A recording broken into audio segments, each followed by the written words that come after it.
Hi, Doll fans. Harvey Fialkov for Sun-Sentinel.com with an off-season update on your favorite team. That is, if you recognize them anymore.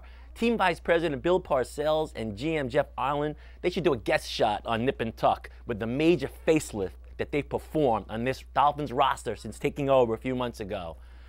Gone are last year's starting quarterbacks Trent Green and Cleo Lemon, thank goodness. Adios to right tackle L.J. Shelton, right guard Rex Hadnot, receiver Marty Booker, running back Jesse Chapman, and 50-year-old nose tackle Keith Traylor is finally going to retire, we think.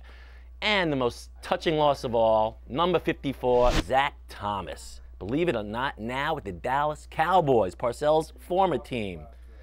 Anyhow, Parcells did promise he wouldn't trade Twinkle Toes Jason Taylor, who passed on the Pro Bowl because of a sore foot, but yet he's now getting ready to hoof it on Dancing with the Stars. We'll be watching that on Monday. Not. But Parcells has been known to bend the truth before, especially for the right deal, so don't count on JT doing many more sack dances at Dolphin Stadium. Anyhow, Parcells and company did not waste any time plugging holes. As soon as free agency opened, they used some of that $35 million they had in salary cap relief, and they added 9 players within 48 hours of the opening bell. As usual, Tuna likes them big, and he likes to be familiar with them. He trades for mammoth defensive tackle Jason Ferguson, who he coached in Dallas, and he originally drafted in the 7th round for the Jets to anchor that 3-4 scheme that we know the Dolphins are going to be using this season. He brings in underachieving but young Titans defensive tackle Randy Starks, who we think is going to eventually take over for Ferguson. Trying to make up for the loss for Zach. I don't know how he's going to do it, but they snatched Giants inside linebacker Reggie Torbor, who started the last 9 games for the Super Bowl champs, and Texans outside linebacker Charlie Anderson, who's an excellent special teams player. Channing Crowder, who has the job last year, we thought would be the middle this year, better not relax, but he's got to start making some impact plays. He hasn't made too many in the past. As far as the offense, the key signings were 49ers right guard Justin Smiley, a tough kid coming off a shoulder injury, but he's going to take Rex Hadnot's job, who signed with the Cleveland Browns recently.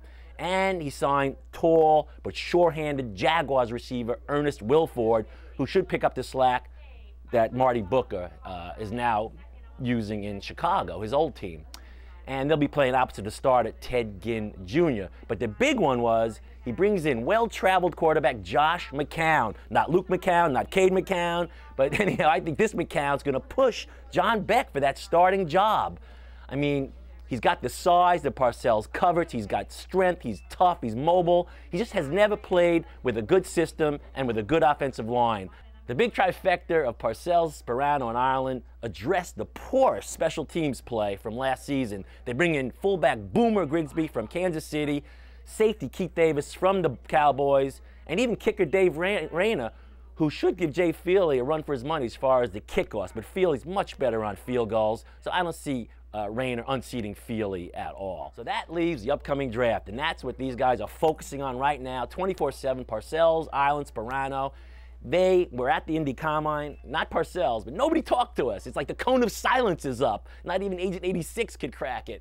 But who are they going to pick? That's the $64 million question, $32 million counting signing bonus. Remember, Parcells never drafts a running back or receiver in the early rounds. So forget about Darren McFadden at Arkansas or Malcolm Kelly, that fine receiver. And he's already addressed the defensive tackle spot. So that eliminates LSU's Glenn Dorsey, who has a history of injury problems. They're not sure that he could play the 3-4. So that leaves one of the Long boys, Michigan's tackle Jake Long, or Virginia's defensive end Chris Long, Howie Long's baby boy. The bloodlines are there. This kid's got all the makings for a great pass-rushing defensive end to take over eventually for Twinkle Toes Jason Taylor. So that's it, guys. We'll give you some more draft updates in the next few weeks. Harvey Fialkov, Sun-Sentinel.com.